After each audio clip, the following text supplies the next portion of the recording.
Hey, it's Alan, and I just wanted to let you know that you can now listen to the ongoing history of new music early and ad-free on Amazon Music, included with Prime. Going on tour is hard. You're away from home for months at a time. There's little sleep, bad food, too many drugs, a surfeit of alcohol, late nights, temptations into bad behavior, crazy people, bad decisions, and that bass player who refuses to wash his feet. Probably because he's on his phone moaning to his girlfriend about how miserable he is. All that occupies about 22 hours of the day. The best times come when you're at the venue. There's the excitement of the lead up, the after show satisfaction, and in between, the gig itself. But every show is different. It's a different city, a different place to sleep. Vans, buses, and if you're lucky, airplanes. For that time on the road, your sanctuary really becomes the dressing room. The one place over which you have some measure of control, if you know what you're doing. This brings me to the concert rider, the part of the contract with the promoter that specifies what an act has to be provided with before, during, and after a show. Once the band arrives, the road manager is the point person. He or she has to make sure that the promoter adheres to all the terms outlined in the rider. Most of the details are pretty mundane because they're basically logistical. The times of the load in and load out, electrical requirements, and the number of local electricians required to make them happen, how many forklifts and drivers are needed to move gear around, catering for the crew, parking for the tour buses, how merch sales are going to work, that kind of thing. Where things get interesting are the artists' requirements, the things that they need backstage to ensure that they're in a good headspace to play a great show. Mess up the rider, and the promoter runs the risk of having a pouty, petulant, and otherwise pissed off performance. And I get it. If you're an artist and you don't get what you need before a gig, well, then you're going to feel disrespected. Coming up with a list of requests that can be enforced night after night, venue after venue, city after city, and country after country is a delicate and essential thing. And let's just say that some bands are better at this than others. Welcome to the wild world of the Backstage Rider. This is the Ongoing History of New Music podcast with Alan Cross. Welcome again. I'm Alan Cross, and I've had quite a few requests for a show on this particular topic. The world of the Backstage Rider, that so important part of the day in the life of touring musicians. Making sure artists are fed, watered, and have their needs catered to is, well, at least should be, one of the most important things a promoter must do. And nothing annoys a band more than showing up at a gig to find that their requests have not been met or, at worst, ignored. With that in mind, let's just get the famous brown M&M story out of the way. This comes from Van Halen and their Hide Your Sheep tour, which spanned 1982 and 1983. They played 97 shows over the course of 10 months over 6 countries in North and South America. Now, at this time, the band was partying a lot, and they were really getting on each other's nerves. To keep friction to a minimum, their road manager, a guy named Noel Monk, had to make sure that the guys didn't encounter anything that might cause upset. And that meant making sure that everything they asked for backstage was provided to the letter. I have the Backstage Rider for that tour. Let me quote, "Dear purchaser," which is the promoter, "attached is a rider containing provisions to assure you of a smooth and professional theatrical presentation. All provisions are spelled out in great detail in order to prevent any misunderstandings and to present to your customers the finest in contemporary entertainment. All provisions must be adhered to strictly." The M&M's clause is found on page 36, deep into the rider. This was the part of the rider outlining the meal and dietary requirements of both the band and crew. A lot of it is pretty standard. A deli tray, a cheese tray, platter of fruit, 2 bottles of Blue Nun. Weird choice for wine, but whatever. And right there on page 40, 2/3 the way down under the heading Munchies, it reads potato chips with assorted dips, nuts, pretzels, and M&Ms. And right next to that line item, in big block letters, warning, absolutely no brown ones. The implication was that if a single brown M&M was found by Van Halen, they would refuse to go on. And this story has become legendary. Van Halen wasn't serious, of course. This was a test to see if the promoter actually read through the entire document. which is something that had happened far too few times in the past, resulting in, let's just call them fractious relations. It's not good when you have 18,000 maniacs in the audience screaming for a night of rock and roll that they'll remember forever. Now, there have been many variations of the Brown M&M's gambit since 1982 and 1983. The Foo Fighters, for example, are very particular about what they need in the dressing room. In fact, their riders are also legendary. I have here the rider for the Wasting Light Tour, which ran from January 28th, 2011 to September 22nd, 2012. It covered North America, South America, Europe, and Australia. 132 shows, each running about 3 hours, and they did that over 602 days. The rider runs 52 pages and was created by road manager Gus Brandt with input from the band. It begins, and this is a quote, "To save time and to be totally clear, do not amend or change this rider for return. Read each item carefully and on separate paper note any objections, questions, or impossibilities as they relate to your situation by category." As we go through it, we have a section on billing, insurance, interviews, licenses. Part 2 is all about production requirements, including power, lighting system needs, security, and so on. Part 3 is about dressing rooms, but we're going to come back to that.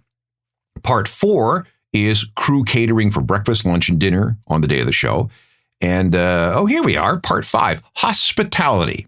And it comes in the form of a coloring book. It outlines the ingredients of a proper salad, a warning about any deli trays featuring raw broccoli, and if there's anything that they call promoter pasta in the hockey locker room, and this is a quote, "There may be an outbreak of burning cars in the employee parking lot." There's also a word search puzzle included. The promoter needed to solve the puzzle and use the remaining letters to construct a secret message. I figured it out for you, and that secret message is, "Don't forget the bacon."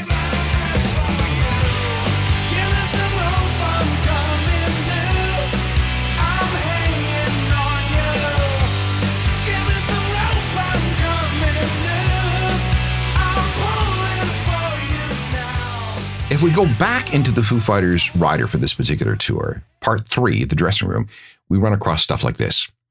"Be aware that Dave really likes stinky cheese. No cauliflower because," and this is a quote, "because cauliflower blows." And finally, the band will fine a promoter $100 for any misspellings or typos in the wording of their rider. I wonder if they ever talked to Trent Reznor about that one, because one of his riders once asked for linen napkins, china plates, and bowels. There's no E in bowls. Anyway, let's see what the Killers wanted. This goes back to their 2006 tour for the Sam's Town album, and it starts off pretty standard. A selection of chocolate bars, Snickers, Kit Kat, and so on. A deli tray, enough to feed 20 people with a commensurate amount of sliced cheese, crackers, and white bread. Also some fruits and veggies, and 6 fresh avocados. Where the promoter had to be careful was with the alcohol requirements. Beer, that's easy. Each night demanded big cases of Corona, Coors, and some kind of premium beer, cider, and a couple of bottles of red wine, unspecified. Easy.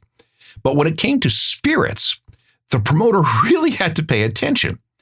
If the show was on a Monday, Wednesday, or Friday, the rider demanded Maker's Mark bourbon. If the gig was Tuesday, Thursday, or Saturday, that bourbon had better be Jack Daniels. And if the gig was on a Sunday, only a bottle of Jameson's Irish whiskey would do. And there's more. Absolute vodka had to be in the dressing room Mondays, Wednesdays, and Fridays. And some kind of gin was needed Tuesdays, Thursdays, and Saturdays. I wonder how many promoters didn't pay attention to this.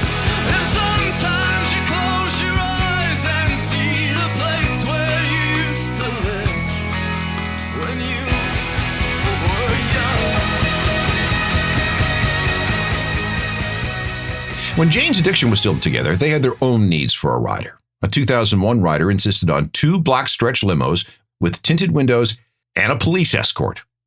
They were very particular about medical issues. The rider specified the need for a doctor with emergency privileges at the nearest hospital, access to a throat specialist, access to a chiropractor, access to a masseuse. If necessary, any doctor on call should be given free tickets to the show. And at no time were any EMS people to be in or near any Jane's Addiction dressing room. And promoters needed to assure the band that anyone in the audience caught shining a laser pointing device at the stage would be arrested for assault. I get that. Contrast that with the Ramones. They wanted towels, freshly squeezed orange juice, a quart of fresh milk, 2 6-packs of either Coke or Pepsi, some chocolate chip cookies, a tray of fruit, 2 large cheese pizzas delivered precisely 90 minutes before showtime, and 2 bars of soap. The only alcohol request was a case of beer. Pretty wholesome for a punk band, right? And then we have Danzig. I don't know how serious they were about this, but here we go. They actually put this in writing. 10 attractive women between the ages of 18 and 24, well-versed in politics, religion, and sports, who lived no further than a $5 cab ride from the venue. Okay? And Queens of the Stone Age had a test in their rider. Amongst all the print, the promoter was required to post a map of Ireland on the wall of the dressing room. If there was no map, what else did the promoter miss?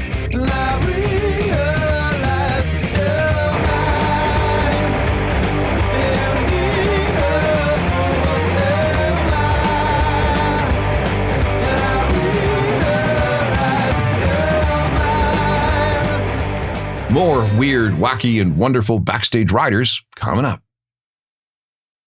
Today's topic is the Backstage Rider, those subsections of a performance contract that specify exactly what an artist needs when they roll into town to play a show. Let's go back in history just a bit. Chuck Berry, the father of rock and roll, was very particular in his requirements. First of all, he did not tour with a band. It's too expensive. Besides, he was Chuck Berry. Everybody in the world knew his songs. So that should mean that the promoter could easily find a local backup band for him. Didn't matter who. The local band had to be familiar with all of Chuck's songs and must include a drummer, a pianist, and 1 bass player. They had to be available at least 3 hours prior to showtime to rehearse, although Chuck often showed up 5 minutes before the lights went down. And Chuck traveled only with his guitar. He also needed to be supplied with a very specific Fender amp. Chuck also demanded a brand new rented Mercedes, S-Class only, for the duration of his visit to the city, with all gas, insurance, and mileage paid. And in the days before he ran into tax trouble with the IRS and his bookkeeping became a little more conventional, his performance fee had to be delivered in cash in a paper bag before the show. And if there was no bag full of money, there was no gig. Aretha Franklin had a similar clause in her rider. In addition to a spread of canapes and ginger ale, she demanded $25,000 in cash. This is in addition to her usual performance fee, and she had to have it before she went on stage. The cash was stashed in her purse, which she often put right on top of her piano in full view of everybody, and so she could keep an eye on it. Little Richard was a little different. At various times in his career, he was very religious. His rider specified that he be able to distribute, free of charge, souvenir books that summarized Little Richard's moral beliefs. And Johnny Cash? Well, the man in black was a pretty simple dude. The one thing he would not skip on was an American flag that had to be displayed in full view of the audience. And you could have it all. My empire of dirt. I will let you down. Okay, let's go back to something a little more contemporary.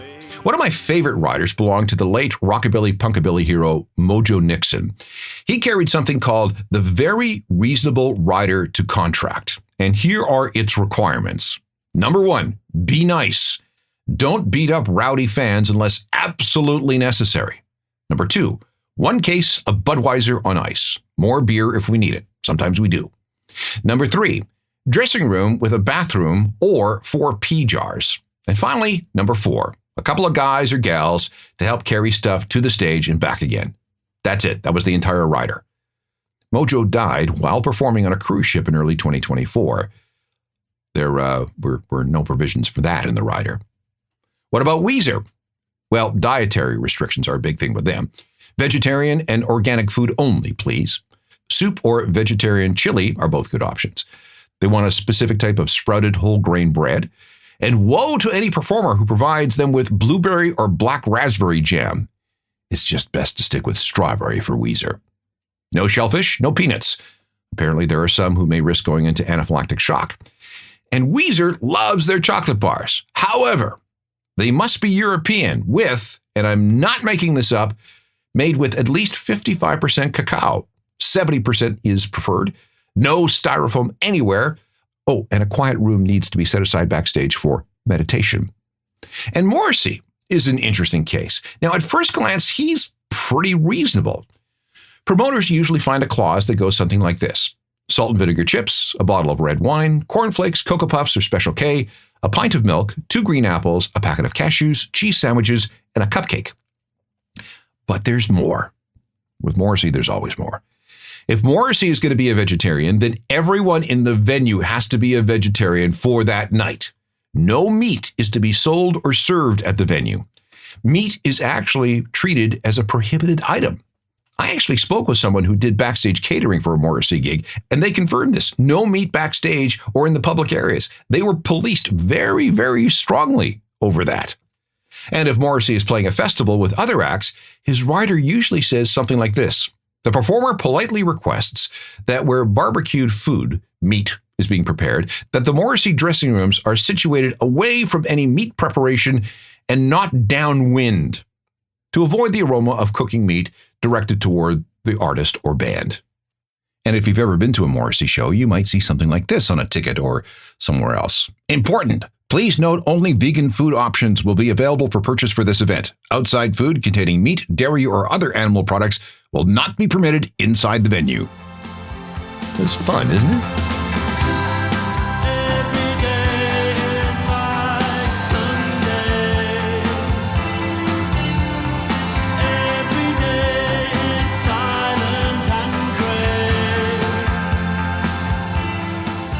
Let's look back at the classic Stone Temple Pilots lineup. They needed 2 vegetarian and 2 vegan meals. There was a strict no drugs, no alcohol policy. That was because of Scott Weiland's problems. I quote, "At no time will alcoholic beverages be tolerated backstage, except 1 6-pack of Amstel Light." Coldplay needs towels, lots of them. At least 60 bath-sized towels, so 15 towels per member. And please, no American beer ever. The Red Hot Chili Peppers, their history goes back to the early 1980s, so they've had lots of practice putting contract riders together.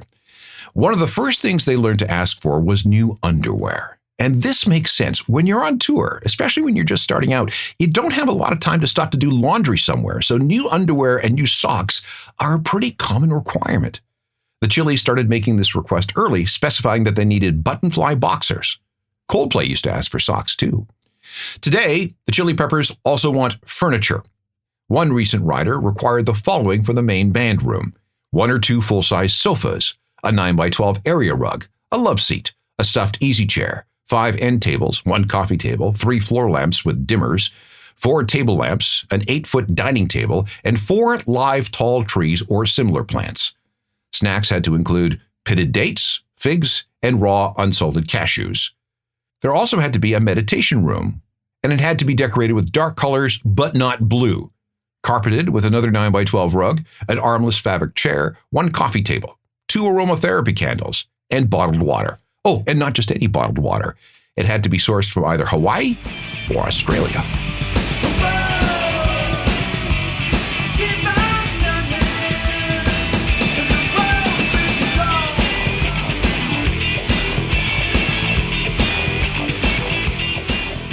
Back in a sec to burn through more of my backstage list on concert riders. What other backstage concert riders have come into my possession? I have a good one from Iggy Pop and the Stooges tour. Here are some selected quotes. This goes on for a very long time, so I've just picked out some highlights. 3 Marshall VBA bass amplifiers. Please make sure they're good ones, or we'll all end up as worm-like web-based life forms in the bass player's online literary diarrhea. Honestly, he's like sort of an internet Boswell, except that without the gout and syphilis, for all I know. 3 JCM 800 single-channel master volume Marshall amp heads, 100 watt, that have been tested recently. And when I say recently, I don't mean sometime in the 3 weeks preceding the occasion when it fell 3 meters off the top shelf in the warehouse as we were forklifting it back up after it came back from that insane Clown Posse gig where they had the Piss on the Live Marshall amplifier competition. If you make smoke and sparks come out and you're still alive afterwards, we'll give you a bottle of Miller Lite and a go at the band's skateboard and some clown makeup. The sound it makes as it hits the concrete. Baddy-yo-yo-yo-bing! How we laughed. No, I mean recently, within living memory, preferably that of a goldfish. The actual model number of the amplifiers is 2203. There should be 6 knobs, that's 6 knobs, which our guitar roadie Chris will personally count on arrival, and trust me, he's a very good counter. I once saw him count 4 dozen packets of guitar strings in what seemed to be the blink of an eye, but was probably more like 20 seconds. I would say he is the closest thing that we have in our touring party to a mathematical genius. Very good at Sudoku, and a genuinely pleasant chap to have around. On the other hand, he does have some rather unfortunate ideas on the descent of the panda. Where was I? Oh yes, 6 knobs. Did I mention this should be the number of knobs on each amplifier? So I think it would be 18 altogether. Anyway, Chris has got a calculator. And the names of these knobs shall be war, pestilence, famine. No, what am I saying? I mean presence, bass, middle, treble, pre, and post gain. And there should be 2 inputs, a high and a low, which I think refers to their impedance, not their geographical position on an amp. Please, no dual channel reverb heads. There should be no foot switch or even the need for one, or you may find yourself looking down the barrel of a threatened species of bear with black and white fur eating bamboo. This goes on for pages and pages. And then we get to the catering requirements. Again, I quote, dinner for Iggy and 2 other people should be available at the venue or at a local restaurant after the show. Local cuisine is acceptable, i.e. local food for local people, or steak/chicken, endangered species, including moths and anything really cute, snake, whale, or nurse shark, with the nurse on the side just in case. Well, we could get bitten, couldn't we? Cauliflower and broccoli cut into individual florets and then thrown immediately in the garbage. At loadout time, when we're going to leave, we'd like to be supplied with 2 enormous pizzas, either to eat or to leave on the bus until we find a truck stop trash can with an entrance about 10 centimeters, 2 inches around, and then we desperately try to fold the enormous stiff pizza box so that it's small enough to go in, which it never is, so we leave it on the side with all the cold tomato puree and stringy cheese stuff dripping out the side. Here's something else they specified. Someone dressed as Bob Hope, doing fantastic Bob Hope impersonations and telling all those hilarious Bob Hope jokes about golf and Hollywood and Bing Crosby. Oh God, I'd wish I'd been alive in those days so that when Bob Hope could have come and entertained me in some World War II hellhole before I went off and got shot. What joy they must have experienced. Or, I guess this is in lieu of a Bob Hope impersonator, 7 dwarves dressed up as those dwarves out of that marvelous Walt Disney film about the woman who goes to sleep for 100 years after biting a poisoned dwarf. Or maybe after pricking her finger on a rather sharp apple or something. What was the name of that film? Was it Cinderella? Taller people are acceptable, of course. It's attitude more than height that's important here. And don't forget the pointy hats. And this just goes on and on and on. The Bare Naked Ladies used to ask for 20 pounds of bananas for some reason, along with 1 good bottle of single malt scotch. They also included this note. The Bare Naked Ladies and crew are very open-minded, yet health conscious about their diets. We are open to your ideas. Turkey dinner? Sure. Thai or Indian? Absolutely. Japanese? You bet. Meatloaf? Great. Ham and scallop potatoes? We just enjoy variation. So please don't offer chicken breast or vegetarian lasagna again. And then we have Duran Duran. They used to have a section in their rider entitled Wine and Champagne. This is like out of a cellar somewhere. 3 bottles of excellent quality Italian red wine. Sassicacia, Solea, or Trigonello. Vintages between 1989 and 1997. 2 bottles of excellent white wine.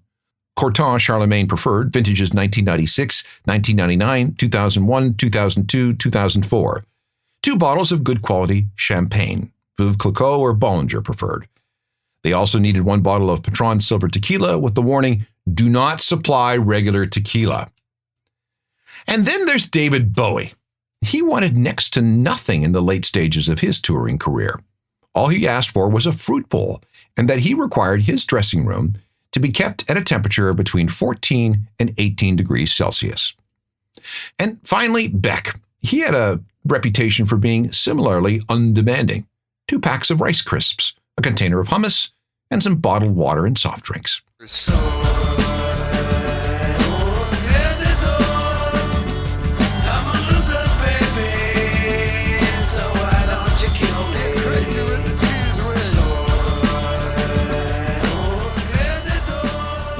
Before we end, let's talk about some non-food and non-booze requirements.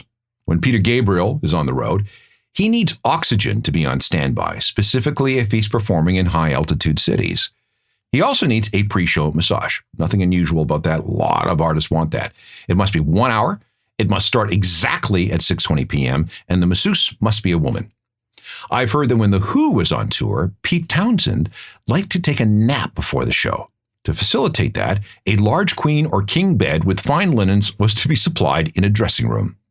When Prince played live, no crew members were allowed to talk to him or even look at him. People were actually fired for violating that rule. Other people will tell you that Prince was, no, he was a very nice, normal guy. I was also told, again, secondhand, that Bob Dylan used to be the same way. I can't confirm this, but the story I heard was that when he walked from the dressing room to the stage, everyone had to turn their back as he walked by. Pearl Jam, pretty easygoing, although they have requested 4 cartons of Epsom salts for medical purposes. And on one tour, Blink-182 specified that they needed some DVDs to watch, a selection of current magazines dealing with fashion, home decor, cars, and science, and at least one had to be, and I quote, an X-rated lesbian theme magazine. Finally, Jack White. This goes back to food. Unlike the Bare Naked Ladies and their 20 pounds of bananas, Jack wants 0 bananas. I quote from a 2014 rider. Please note, this is a no banana tour. Seriously, we don't want to see bananas anywhere in the building. The reasons are not specified, so this could be another one of those promoter tests. Jack's main requirement is fresh guacamole made with a very exacting recipe. All the ingredients are listed in the rider. The methods for which they should be combined are listed right there as well. And the avocados must not be mushed too much because we want it chunky.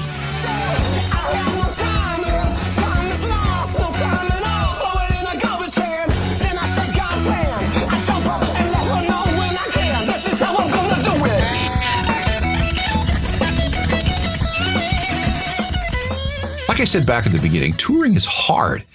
So you can't begrudge performers their need for amenities, perks, and the odd luxury backstage. If all you're seeing is the inside of a tour bus and a dressing room for months on end, you want a little pampering just to stay sane. I'll continue to collect dressing room riders as much as I can, and when I've got enough, maybe we'll do this again. Like I said, this is fun. It's always fascinating to pull back the curtain a little to see what happens backstage, right? There are hundreds of ongoing history shows available on demand as podcasts. And yes, I did say hundreds. They're all free. You can download them wherever you get your podcasts. And while you're there, grab a few episodes of Uncharted, Crime and Mayhem in the Music Industry. That's my Music Meets True Crime podcast. Let me know what you think of that one. We can connect on most of the social media networks. I'm always updating my website with music news and information. That's at ajournalofmusicalthings.com. It comes with a free newsletter. And you can also email me about anything. I'm available through alan@alancross.ca. And yes, I will personally respond. Technical production is by Rob Johnston. I'm Alan Cross.